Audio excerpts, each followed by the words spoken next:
Hello and welcome to the 38th episode of the Adamola Bookman podcast. My name's Al Bond and I'm with my co-host John Coughlin. Hi, Johnny. Hey, Al, how are you doing?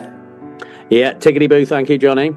This week we are doing The Three Lives of the Kaiser, the Franz Beckenbauer story by Uli Hesse. Franz Beckenbauer, one of their greatest ever players, now a World Cup winning coach. West Germany win it after 54 and 74 here in Rome in 1990, and they see off Argentina by a narrow... So, Johnny, as we always do with this, before you read the book, what did you know about Franz Beckenbauer? Fuck all. Very, very little. I knew that he was a legendary player in that kind of really upper echelon bracket. I did know that he won the World Cup, I think, as a player and a manager. And I knew that he was involved in a kind of boring football administration capacity with Bayern Munich. So I guess that covers the three lives of the Kaiser. I knew quite a lot about him. What I didn't know until 10 minutes ago, when I just checked his Wikipedia page, is that he was dead. I read the whole book thinking the man was still alive. It's completely changed my perception on it all. I'm super sad. Yeah, I didn't. Genuinely, up to 15 minutes ago, I didn't realise he was dead. I really didn't. So that makes me sad. But I think I've mentioned other players on this in this way before, but he's very much the Mount Rushmore of footballers, isn't he? I mean, pre-Messi and Ronaldo, I'd say the top four is your Pele, your Maradona, your Cruyff, and your Beckenbauer, right? That were the upper echelon for when I was a kid. And it's remarkable because he's a defender. He must have been amazing. Who are the most famous defenders ever? Yeah, Baresi, your Maldinis. But yeah, he's notable because he's the only defensive-minded player who's ever won multiple Ballon d'Ors. I say multiple, two. But I was looking back at some old footage of the Kaiser. And the lad is absolutely magnificent, Johnny. He's amazing. Like, of all the, old antique footage we've watched of players, he's clearly the best. Wow, the kid is amazing. He just glides past players. They talk about his strength and his elegance. No kidding. He can tackle. He's got a super shot. Another thing which makes him look better, Johnny, is the footage from the Bundesliga in the 1960s is unbelievable. It's so good. It's so crisp. It looks like the stuff in the 90s. It's worth having a look. The footage is amazing. Whatever cameras they were using in Germany back then, it's wild. Honestly, it looks better than when you watch 90s footage of the Premier League. So that made him look better. Also, what makes him look better is his beautiful Adidas kit all the time. Oh, the elegance of the man. Yeah, Johnny, I have been bowled over by young Franzi. I mean, it would be a surprise to no one that he was good at football, but fucking hell, he really was, Johnny. He really was fabulous. Yeah, that's nice, isn't it? Here's a question for you, Al. Who do you think would win between Beckenbauer's 74 World Cup winning team and Beckenbauer's 99 World Cup winning team? 1990 World Cup winning team. It would definitely be Beckenbauer's 74. Oh, not according to our supercomputer, Al. Is that right? Look at the attention to detail we've got here. Yeah. Cross-pod tie-in. Excellent work, Johnny. I asked the AI who would win between these two teams. And if they played 100 times, what would be the average and all the rest of it? And it said that West Germany 1990 would win 46% of the time compared to West Germany 74's 36, with 18% as draws. There you go, no? And then actually, I asked for one match simulation and it gave me a draw. Which is kind of disappointing. Well, it was stocked, that Germany team, wasn't it? With recognisable names, your Paul Breitners, your Uli Hesse. Wasn't that 1990 team kind of considered shit? Or is it just that particular World Cup, even though it's such a landmark in everybody's mind of our generation anyway? But the football at that World Cup was poor, wasn't it? Yeah, it was. I mean, yeah, it was that World Cup which sort of brought in the modern game as it was, like the the banning of the tackle from behind, goalkeepers not picking the ball up.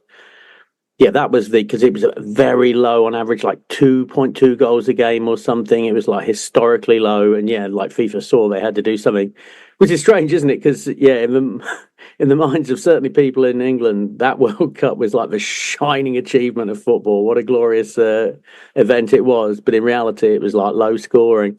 By the way, you think that every possibility has been covered in, let's say, the world of English football? There's been this type of player, there's been this type of reaction, but I guess every country has its own whatever distinct shit going on. But there's no equivalent in England for a player who was so good and yet so roundly hated as Beckenbauer seems to have been. Yeah, that's right. Desperately trying to come. Beckham is the one that comes closest, but that was just for a very finite period of time and for a very specific reason.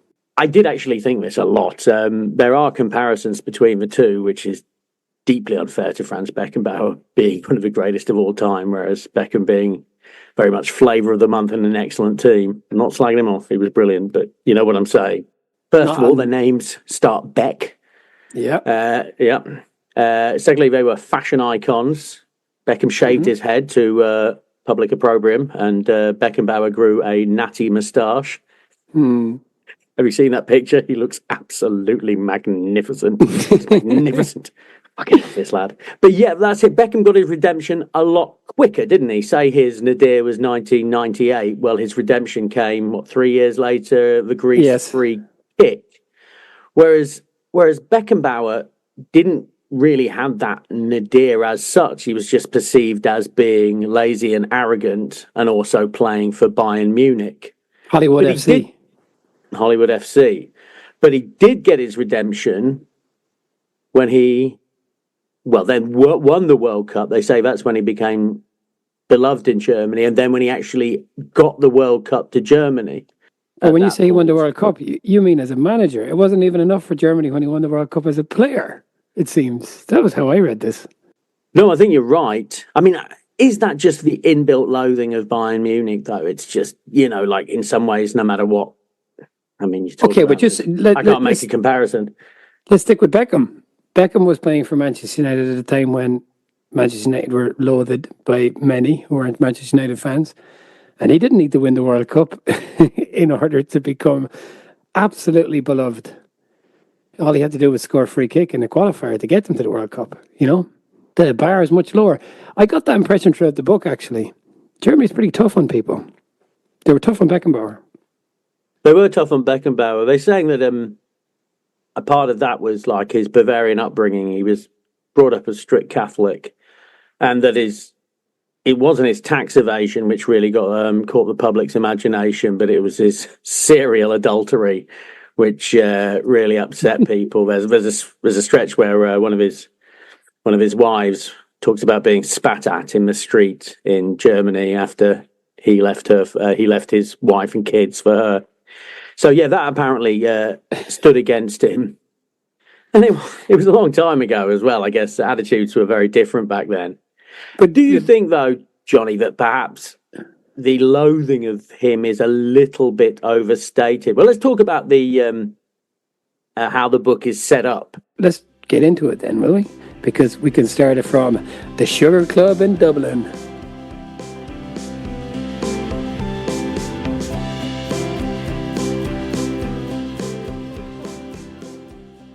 Yeah, okay, so this is how the book is set up. So the author, Uli Hesse, by the way, who is a massive Borussia Dortmund fan, so that might be instructive. Yeah, it was in the Sugar Club in Dublin with Jonathan Wilson, that's right. And yes. Jonathan Wilson asks him, is there a more loathsome bureaucrat in sport than Franz Beckenbauer? And Uli Hesse is taken aback by this. Loathsome, Franz Beckenbauer. And that's when he says when the seed was sown to write this book, right? Yes. And then he thought, I'm going to show Jonathan Wilson a thing or two by writing a book about how beloved Beckenbauer is. Whereas my big takeaway from the book is everyone hated Beckenbauer. So it kind of, even before any of the Qatar stuff, any of the bribery stuff, it doesn't seem that it ever affected Beckenbauer that he wasn't liked in Germany. He didn't seem to care. But there was that period between 1990 and 2006, where he could do no wrong in Germany. But anyway, like, this is all on the basis of the book, though, you know? And, like, maybe there are other perspectives, too. Yeah, I didn't get that exactly like you did. Uli Hesse, the writer, by the way, I find a very amiable companion in this book. I really enjoyed his writing. I absolutely love this book, Johnny. I mean, I get that right from the get-go. I thought it was super. Do you like a lot of chat about Byzantine boardroom intrigue? Is that your thing, Al? Yeah, apparently it is. I mean, I've got to tell you, I absolutely devoured this book. I mean, for a little bit of context, I read this book whilst I was on a cruise ship, so I might have been reading this book in slightly favourable conditions, so I was rather relaxed and happy reading it. But I didn't have any issues with the boardroom stuff, I thought it was all kind of fun. And also necessary to explain his future issues with the tax services in Germany. But also, so many German names. And of course, I listened to it. And the guy who read it, he really leaned into the German on the names. And that I really did enjoy. Well, that is funny, isn't it? Okay, so let's talk about Beckenbauer then. He was born in Gessing in Bavaria. Do you know what? This was really quite remarkable, the stuff about his uncle, wasn't it? So his uncle played for Bayern Munich. And that only became apparent many years after the event. He just never told anyone. The family didn't know about it. But it strikes me that like Bayern Munich were like a little pub team back then when he played for them, like not the Colossus that they would become under Beckenbauer's helm. Yeah, fair enough. But nevertheless, if your nephew is essentially leading that charge to them becoming this huge, behemoth of a football club, you think you'd mention, I used to play for that. So Bayern has a Jewish background, and this administrator or manager, I can't remember, was the administrator, was pushed out. And what Uli Hesse says is that the uncle was kind of on the left of the political spectrum, and he had a combination of injuries and maybe some kind of political issues with the way things were going at Bayern. So he kind of stepped away from it. But yeah, pretty remarkable. And the other thing that is really remarkable is he's born in Gessing in Bavaria, as I said, and he's brought up in this house which has a few apartments in it. And he's playing with his brother, who was a really good footballer, his older brother, and a girl who was a neighbour, Gitta Schmidt, who went on to play for Germany and was like the best female player in Germany. And they're from the same house, different families. That is amazing, right? Yeah, it's great, isn't it? I wonder who inspired who. Yeah, maybe that the development helps each other. What else is remarkable is that he grew up an 1860 Munich fan, who were the big team in Munich at that time. But in Germany, there's a very infamous slap which Beckenbauer received from an 1860 Munich player whilst he was playing against them. Is that right? Or playing for them? He was leaving whatever team he was with, which wasn't Bayern, and he was planning to go to 1860, the Blues. And then he got der Schlapp in the face from one of their defenders, and he said, "I'm not going there," and he went to Bayern instead. And again, just to stress, this could have went either way, right? Because Bayern wasn't anything at that point. In fact, he joined as the Bundesliga came into existence, and Bayern were in the second division, and 1860 Munich were in the first division. So, yeah, it could have went a whole different way if Beckenbauer had joined 1860 Munich. Although it does, he seems to have been the kind of jewel in the crown, but they had a fantastic generation of players coming through. Of course, some of those names, like Gerd Müller, of course, we've heard of, the bomber, great name. But I would have heard of Uli Hesse because he was an administrator at Bayern Munich later. Bertie Vogts, I know from his management days. So some of the names did register with me, but of course some of them I had no idea. But a lot of them did register, and your Gunter Netzer, I didn't realise what a big deal he was at the time. Paul Breitner, Breitner. His book would be worth reading, I think, because he hated Beckenbauer so much. I love that kind of stuff. Yeah, he did. He says there's a quote the author attributes to him 10 years after his dealings with Beckenbauer. And it says the venom that he can still conjure up says more about Breitner than it does about Beckenbauer, but it still suggests that Beckenbauer received a lot of preferential treatment at Bayern Munich. Yeah. Yeah, so a couple of things. Yeah, the slap is a big deal in Germany, right? This is like, if this slap hadn't have happened, then Bayern Munich wouldn't have gone on to be Bayern Munich.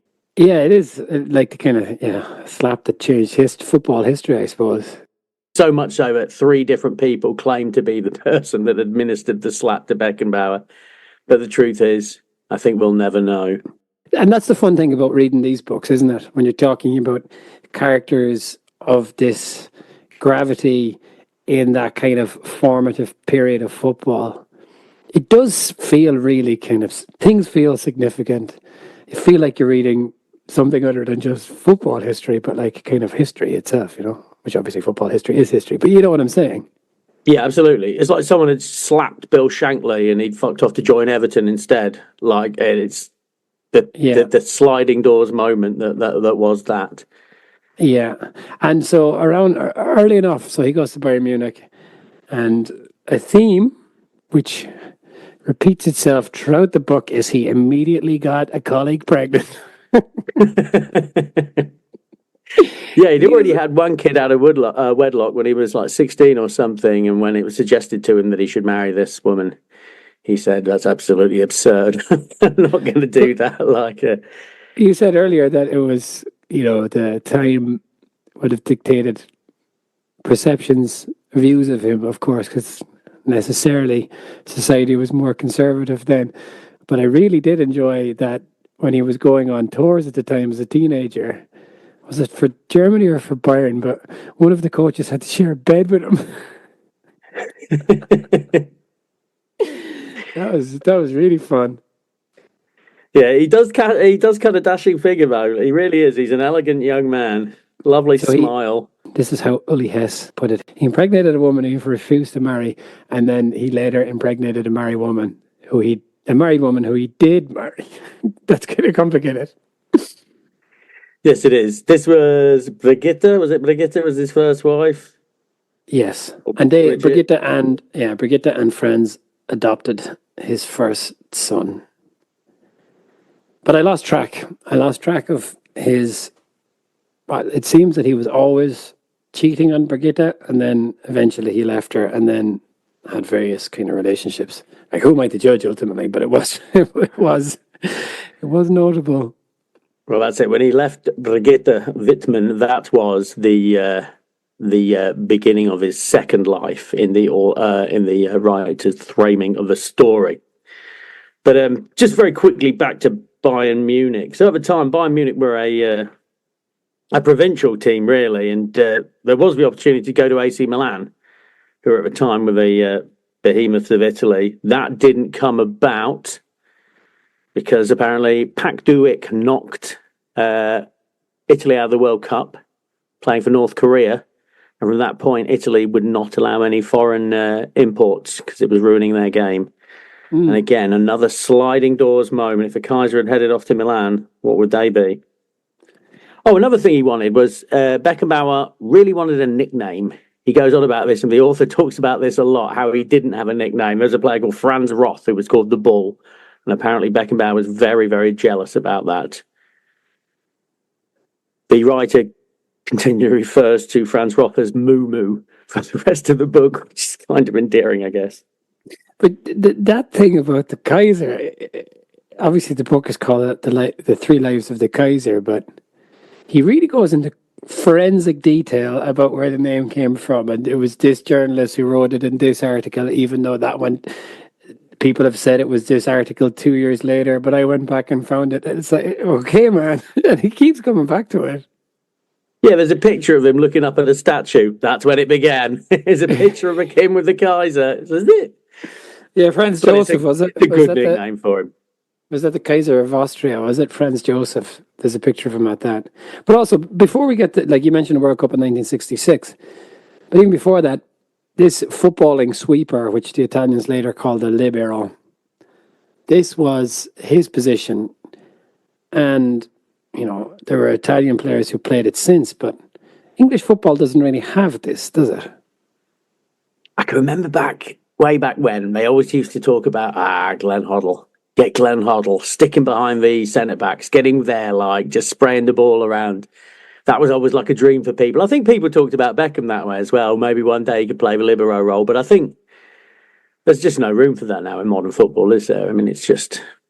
There's no chance for a libero. No, there certainly has never been that position in English football, so I've been watching.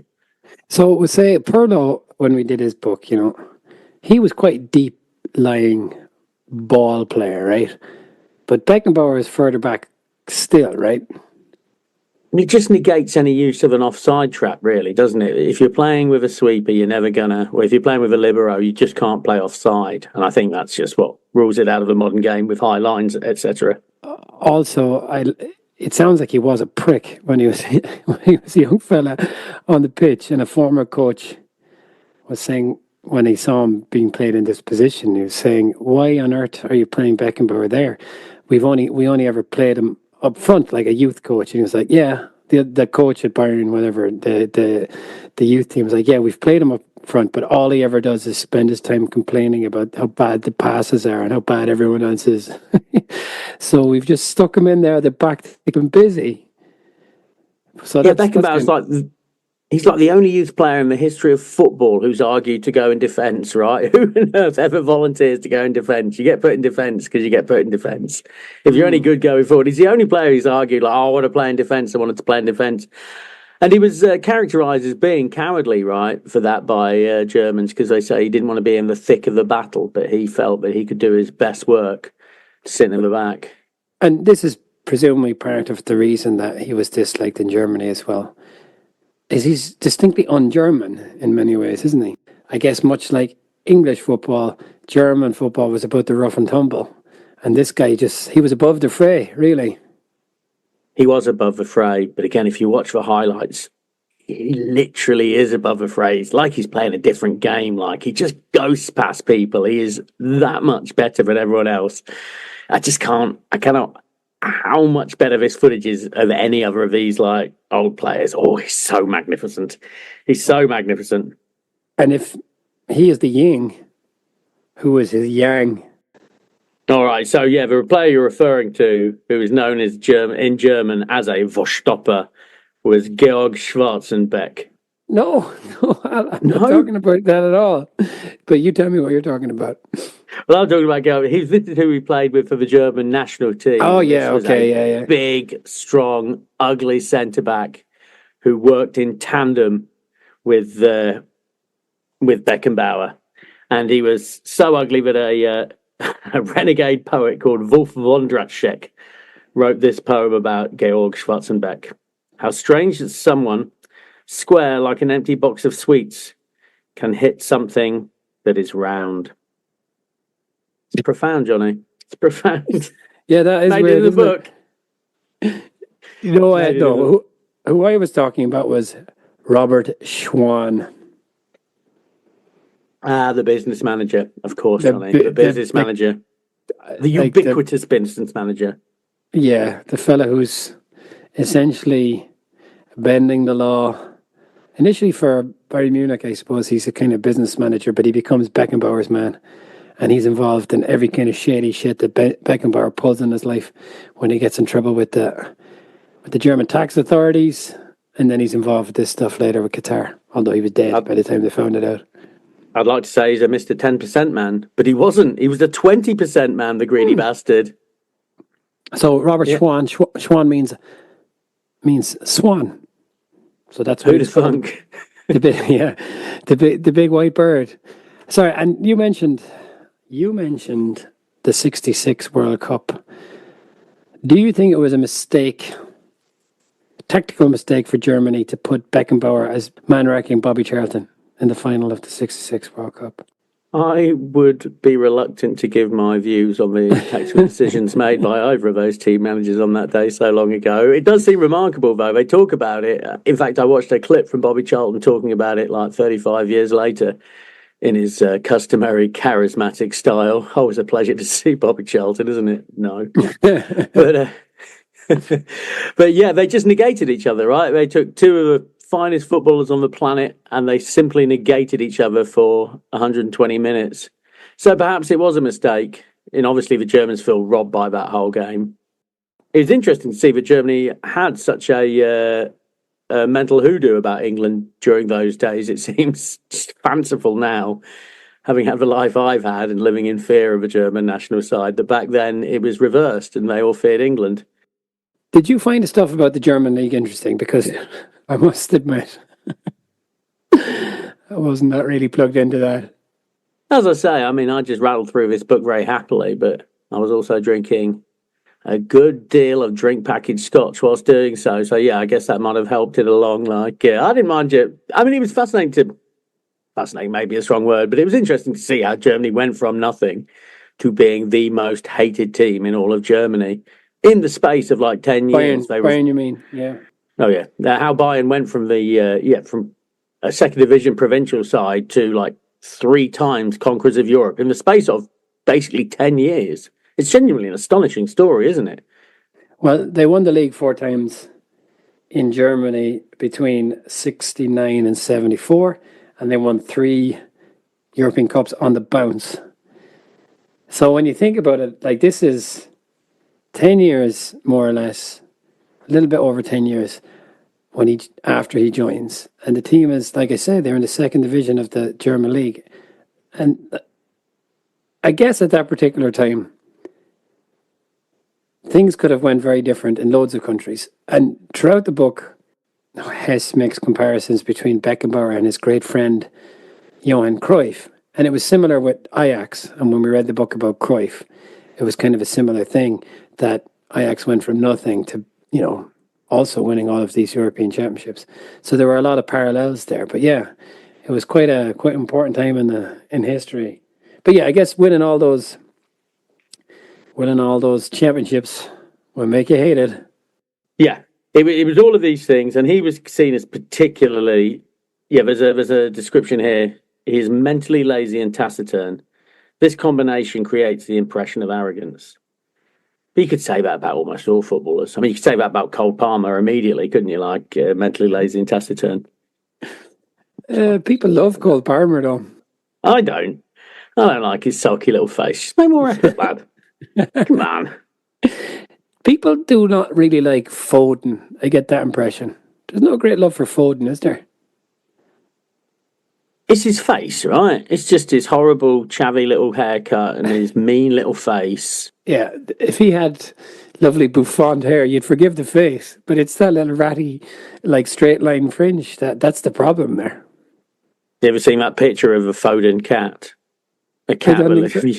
You just Google Foden and cat. You'll see it straight away. It's wild. What about Rooney, though? England never really loved Rooney, did they? I would disagree with that. I loved him. I mean, I loved him so hard. I think he's an example of how the media was at that time, how you could just get away with saying, look at that thick, dumb idiot, Wayne Rooney, and it would be absolutely fine because he was rich. Look how stupid and ugly he is. That was basically the tabloid patter at the time. I think the man on the street is very fond of Wayne Rooney. Rooney's funny because, Kane has since surpassed him, but Rooney got, he's the all-time top scorer for United. He was the all-time top scorer for England, and somehow he didn't live up to the expectation. That's quite remarkable, I think. It is. I think his great crime was being at the same time as Messi and Ronaldo and just not being as good as those, frankly. If he hadn't had to co-live with those players at the time, people would just recognise how fabulous he was. Concentrate on the things he can do and not the things he can't do. So, sorry, they won the World Cup in 1974 after winning the European Championships in 1972. So this is a time of almost unparalleled success for a footballer and at the time captain of both Bayern Munich and Germany.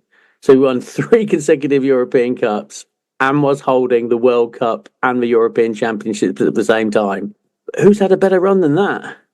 Pelé won 3 World Cups. That's not bad. No, not at all. When we read the Cruyff book, of course, we were on Cruyff's side. Whose side are you on now? Al, you Beckenbauer lover. Yeah, I'm on the Beckenbauer side now, 100%. I just find him such a very likable character, just an amiable yes man. You think he was a yes man? I think that's how he's categorised here. Is like he's just finds it very difficult to say no. He's like, do you want to go and play in New York? Okay. Do you want to come back to Germany? Okay. Do you want to be Germany manager? Okay. Do you want to read? It seems to me what happened all of the time with those things is people would ask Beckenbauer, "Are you into this?" And he'd be like, and then Robert Schwan would be like, "How am I going to engineer this?" And that's what would happen. Literally, that's what happened for most of those things. Like at one point when he was in the US and they were trying to get him back to come back to Germany to go to Hamburg, and some football administrators come over from Hamburg, and suddenly there's these paparazzis snapping him in the restaurant, and the football guys from Hamburg are like, "What's the story with that? Where to take pictures of us?" But Hess insists that it was actually Robert Schwan, Beckenbauer's own agent, who was trying to force this move through. He was a slippery old rascal, that Robert Schwan. Yeah, he certainly was. So let's wrap up his first life. So there he is, captain of Bayern Munich in Germany, holder of 3 European Cups, 1 European Championship and 1 World Cup, but he doesn't feel particularly loved at Bayern. And in fact, this is when the New York Cosmos come knocking, and they offer $2.5 million for him, but it ends up that he has to pay 350,000 marks of his own money to facilitate a move to the New York Cosmos.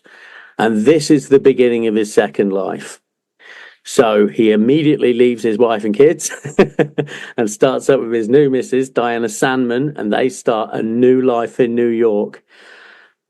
Now, he obviously wasn't playing top-level football here, Johnny, but do you blame him? It just sounds amazing. New York in 1976. He's living in an apartment that's popular with the Rolling Stones and the Kinks. I don't know what that actually means, popular with them. And he's living beside some, ballet dancer.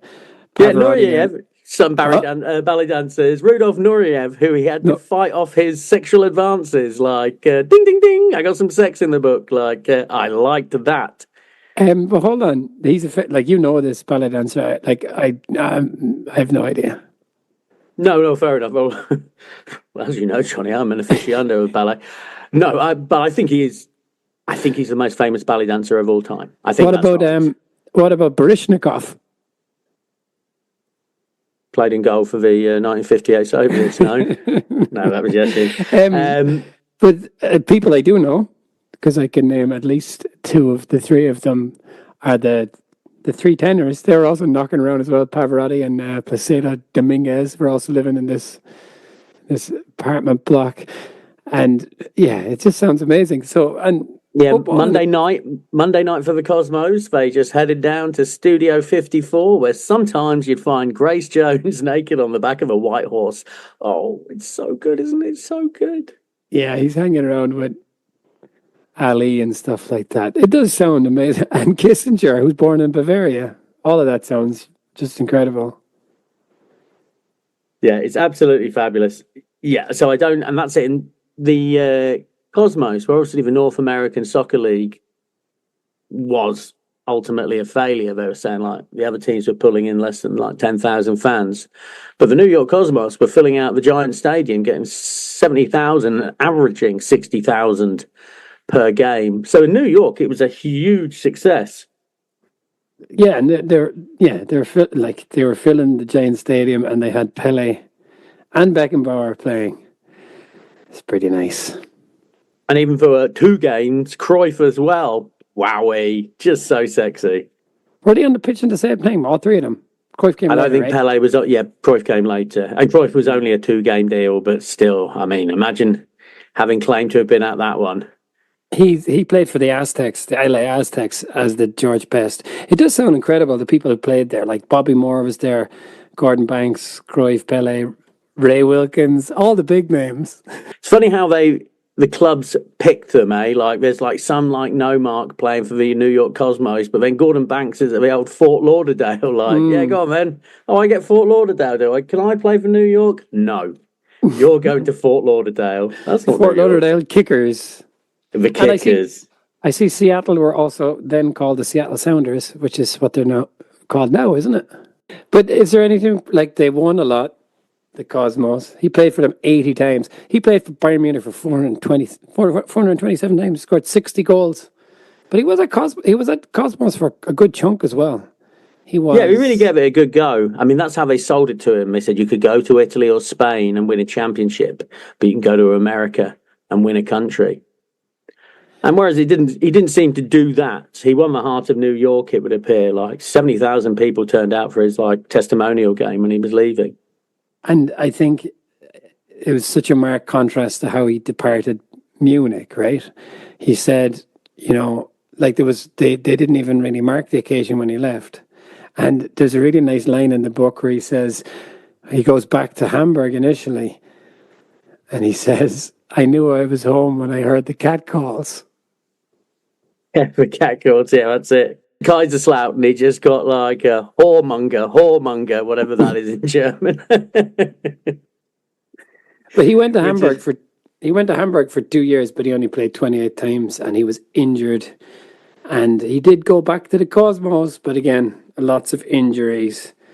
But that was it. And that was kind of his footballing career. I liked, I was complaining earlier about the kind of boardroom stuff, but there is kind of the kind of dark spectre of football and corruption kind of hanging over a lot of it.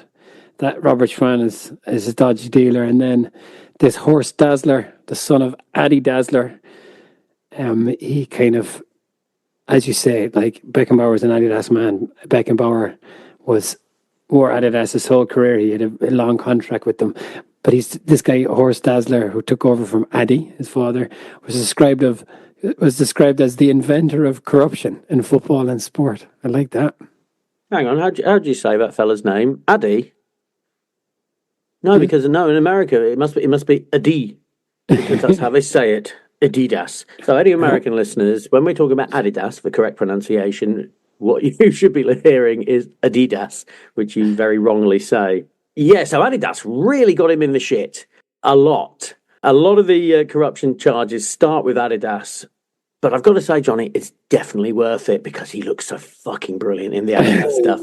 The first ever branded Adidas apparel was released in 1978, and it was called the Franz Beckenbauer, and it was a tracksuit. And Johnny, I was fucking salivating at that. I'd like to own that tracksuit more than any other clothes item in the whole world. I feel about looking at Adidas clothes like the way my wife does when she looks at clothes online. I just see a shirt online, I think there's a shirt.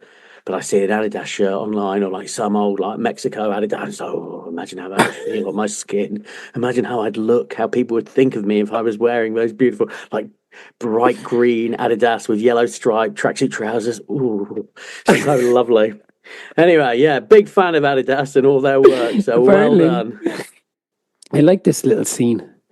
When he was in Hamburg, one of the reasons he went there is his old Bayern coach Zebet was there, and that was one of the reasons he agreed to go to Hamburg. But Zebet was promptly fired because he was an incoherent alcoholic who was making kind of wild substitutions that didn't make any sense, and the players couldn't understand what he was saying during his team talk, so he was sacked. And then they bring that wasn't exactly where he was tracked. The final straw was he fell asleep on the bench. But then they couldn't hide it anymore. Even Cloughie didn't fall asleep on the bench. That is shocking. And as we've talked about, those cameras in Germany in those days, they would have zoomed in on him with that excellent footage. They would have all been able to see him being drunk. It was also funny to see that he agreed to return to Hamburg because he thought Hamburg would be a bit more cosmopolitan like New York. It's just like New York, isn't it, Hamburg? Yeah, it's very cosmopolitan, unlike Munich. Provincial little backwater. Then he said there's another coach who comes in, this guy Happel, who Beckenbauer described as a genius. And he comes in, and in order to get the players' respect, he puts a can on a crossbar and knocks the can off the crossbar from 20 yards and says to the players, "No, you do that." And only one player could do it, Al. And who do you think that player was? I reckon it's our boy Franz. How many goals would you need, do you think? Oh, realistically, Would you get it in? Would you get it in 100 goals?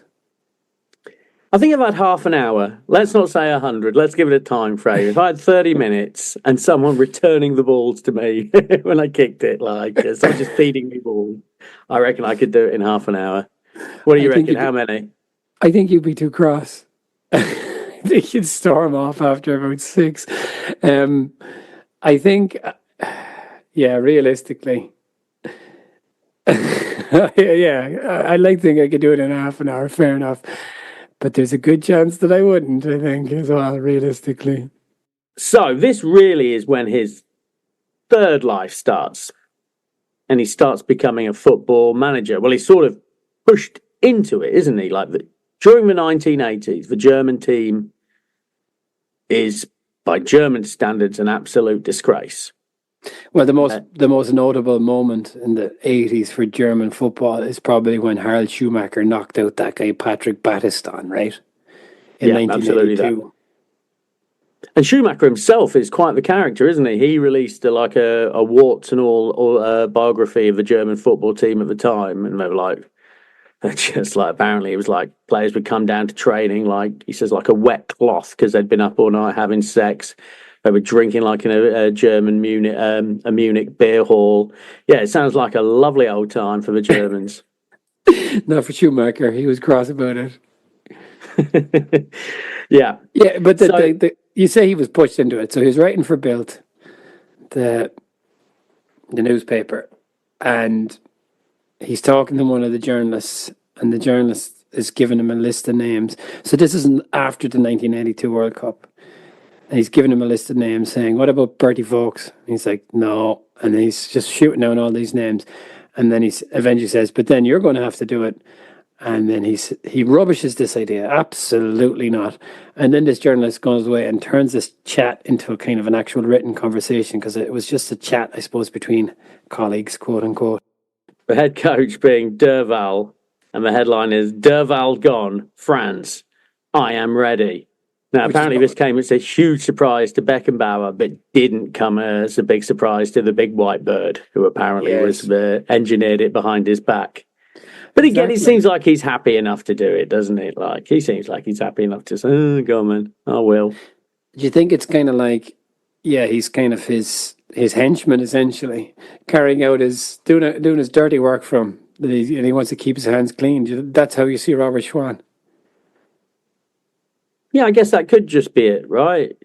Robert Schwan sort of is the guy making the moves, and Beckenbauer just seems to be his pawn being moved about. But it always works out pretty well, doesn't it, for old Franzi?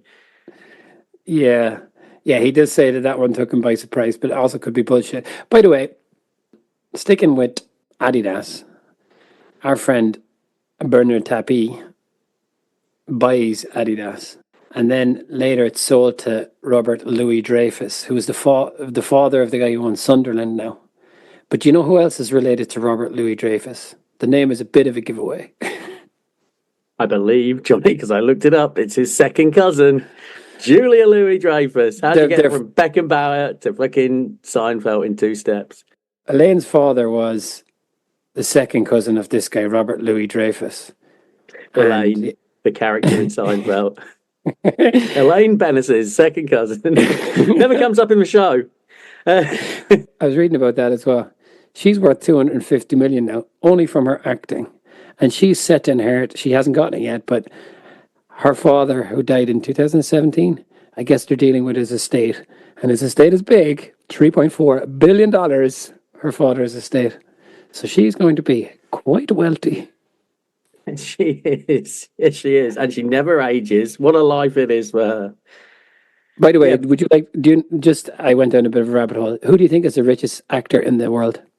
The most money. Cruise. Cruise is up there, 800 million. The richest actor in the world is Tyler Perry. Brilliant. He deserves it. Anyway, okay. All right.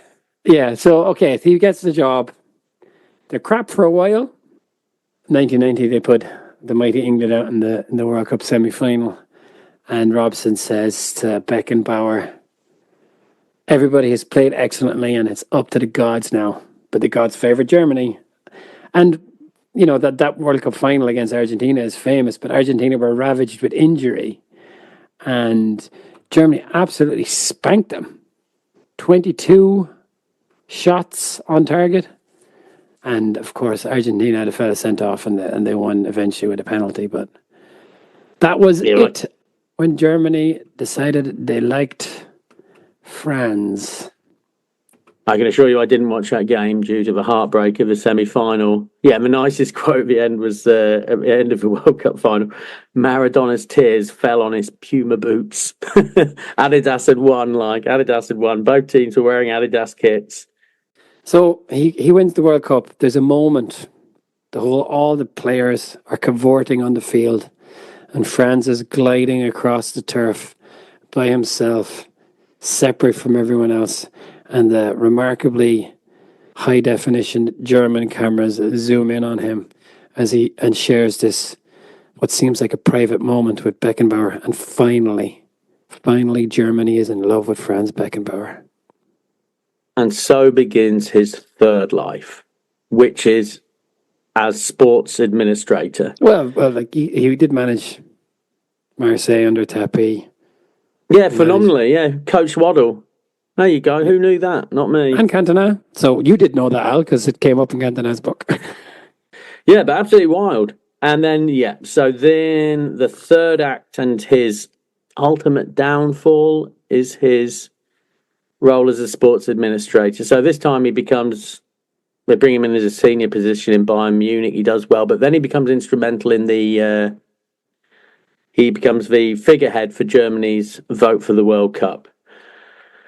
Germany's successful. It's not particularly interesting, is it? But there's like a bunch of. He wins the World Cup. He becomes enormously popular in Germany for doing so. But it's revealed later that there's a lot of shenanigans going on in the vote, and so that he's essentially vote buying, and it's Schwan. Beckenbauer signed off on something, but says he wasn't involved in bribery. But yeah, it's a fairly big downfall. It's a downfall from a tall height, I guess. Yeah, that's right. There's 6.7 million euros, I think, floating around, and it goes from bin Haman, the Sultan bin Haman in Qatar, to Robert Schwan, to Robert Louis Dreyfus, I think it ends up. But this is the money which was in contention. Mm. But also, Germany were widely but expected not to win this. It was expected to go to South Africa. Obviously, it did later go to South Africa in 2010. But this was a big surprise. And I said, Der Spiegel, or one of the big German newspapers, later did a big investigation into it. And this was kind of what kind of ruined Beckenbauer in his public standing in Germany. And to bring us full circle back to what Jonathan Wilson said to Uli Hesse that night in the Sugar Club in Dublin was what made him such a loathsome figure, loathsome and loathed. And the author asserts at some point that perhaps if Beckenbauer had just sort of faced the accusations in his traditional nonchalant way and said, well, of course, money has to be moved around for these things, then the German public would have bought that. But he sort of goes, he removes himself from public. Yeah, and and that combined with ill health, really, that's the end of his public persona.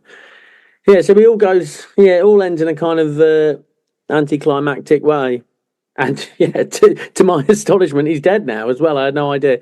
So yeah, it's kind of a sad end to it all. I was thinking about this. The lives that these guys led are just so much more interesting than the lives that Ronaldo and Messi lead. Ronaldo's living in some gigantic house in Saudi Arabia, sleeping in a pitch black sleep chamber with these perfectly black goggles over his eyes and being driven from one commercial appointment to the next. That doesn't sound like a pile of fun. Beckenbauer, on the other hand, New York in the 70s, by the time it comes to the World Cup in 2006, he went to 48 of the, whatever it was, 64 games, being driven from one game to the other in a helicopter. And I think the only reason he didn't get to more is because they were on at the same time, or it was like physically impossible. And they covered hundreds of thousands of miles and stuff. It does sound like a lot more fun than the life that these other guys lead, I think. Yeah, absolutely. Absolutely. I mean, yeah, can you imagine Messi at Studio 54, no thanks. He'd be in and out, one glass of water, cheerio. He wouldn't be interested in the least to see Grace Jones naked on a white horse. Someone sent me a thing the other day, and it was a little clip of Pele and Maradona speaking to each other, and they didn't know that the cameras were on, and they were talking about Messi, and Pele was like, "Do you know Messi?" And he's like, "Yeah, I know him. He has no personality." Is that right? Yeah, it's quite nice. Anyway, I agree. Like that last life, and it's very much the kind of shortest part of the book. It's not. I didn't find that all that interesting. There's a lot of names of German football administrators. Wasn't really like I did find parts of this book very interesting, but some of it I thought was a bit of a struggle. I wasn't drinking whiskey on a cruise though, so maybe that's why. No, maybe not. Yeah, that's it. I absolutely wolfed it down, and I found him a very endearing figure. To be honest, I found him just quite a likable, open-minded cove who sort of just knocks along with the slings and arrows of life. He seemed, but whilst at the same time being an absolutely, I can't stress this enough, so good at football. He's so good. Just, watch some clips of the highlights. The highlights of the, I think it's 1970, where he's dislocated his arm against Italy. And there's one clip where he runs past three men with his arm in a sling. It's absolutely astonishing. It's so good, and he looks so great when he's doing it. You say the slings and arrows of life, but this is a man who was born under a lucky star, if ever there was one. Okay, up until a point, like as in towards the end. Like he had this problem with the 2006 World Cup, but he was caught. He was caught tax dodging years previously, and nobody gave a fucking toss, But there wasn't very many slings and arrows for Beckenbauer. He lived a remarkable life. Yeah, he did. And he seemed to really get the most. I mean, he did get the most out of it. Yeah, the only one of three players to have won the World Cup and managed a World Cup winning side. Yeah, there's not much he didn't do. I don't know how much more you could possibly want to do. So Deschamps is one of them. Who's the first one? It was before Beckenbauer. Walter Zagallo with Brazil. He won it twice. He won the World Cup and then he won it twice as manager. So, and once again with as assistant manager in '94. Yeah, he wasn't a particularly great father. He says his son actually made it as a professional footballer, but it says here that Franz Beckenbauer watched him less than 5 times play. So that's supportive. But you mentioned earlier he went to New York without his family. His wife went for something at the start thinking she was going to move there, and he's like, no, you're not coming. Like he's a self-serving individual, all Franz. Family man. Yeah, he was.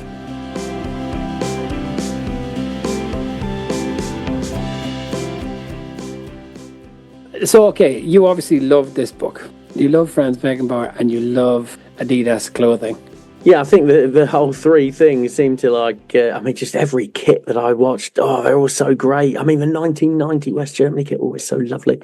I really enjoyed it. I particularly enjoyed the writing. I found Uli Hesse's writing to be quite amiable and jovial all the way through. I thought Beckenbauer seemed like a fun enough cove. Yeah, not a great family man perhaps, but once again, it was genuinely when I went to watch the footage that I really was like, oh, he was good.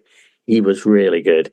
Not as a goal scorer, but just so elegant, so deliciously elegant. He looks like a modern day footballer. Yeah, I didn't enjoy it quite as much as you. I did enjoy it, but I didn't enjoy it quite as much as you did.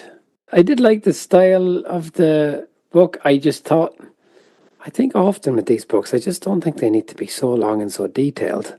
Yeah, maybe we should start just reading more summaries of these books. Yeah, we just start reading long reads in The Guardian, that'll do. Yeah, exactly. Review the long read in The Guardian, 3,000 words. Lovely. How many Der Schlaps would you give this out of 5? I'll give this 4 Der Schlaps out of 5. A fun book. How many Der Schlaps will you give it, Johnny? I was 3.5 is what I thought. 3.5 Der Schlaps. Yeah, well, fair enough. I think I've learned a lot about Franz Beckenbauer. I didn't know a lot of this. Yeah, and I think this is the thing. We've kind of arrived at this realization that these books are a lot more interesting than a lot of the more recent ones by, kind of bit part players, or not bit part players, but your Nobles, your Milners, but these truly iconic Mount Rushmore characters, as you call them. These books are always interesting because of who they are, because of the lives that these people have led, and the effect that they've had on football and the development of football, and everything about it. Yeah, he shaped the modern game, and the modern game would not be as it was without Franz Beckenbauer, and that's the same you could say of Cruyff and Maradona.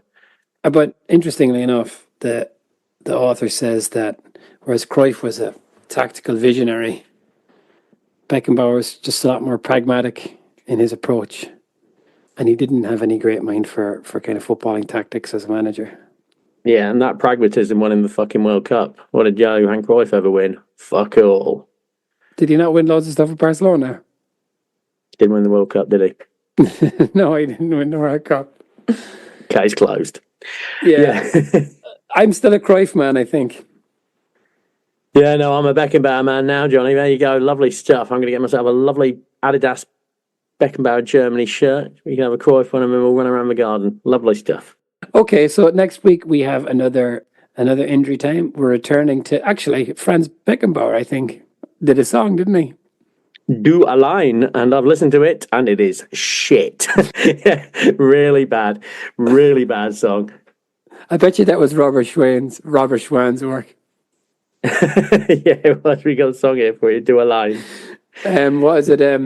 We're back with the international version of the Top of the Pops. So more like a Eurovision, I guess. Next week, and then the following week it is Di Stefano. Di Stefano. What's the name of that book? Yeah, it's called Di Stefano by Ian Hawkey.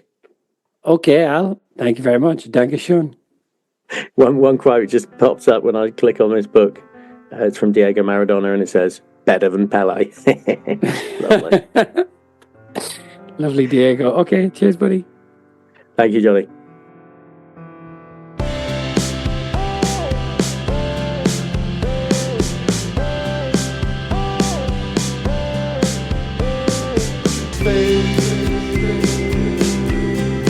Let your body spin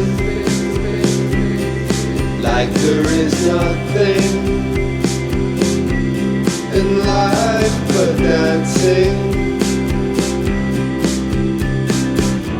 I can't keep my hands off you, as if this look like glue.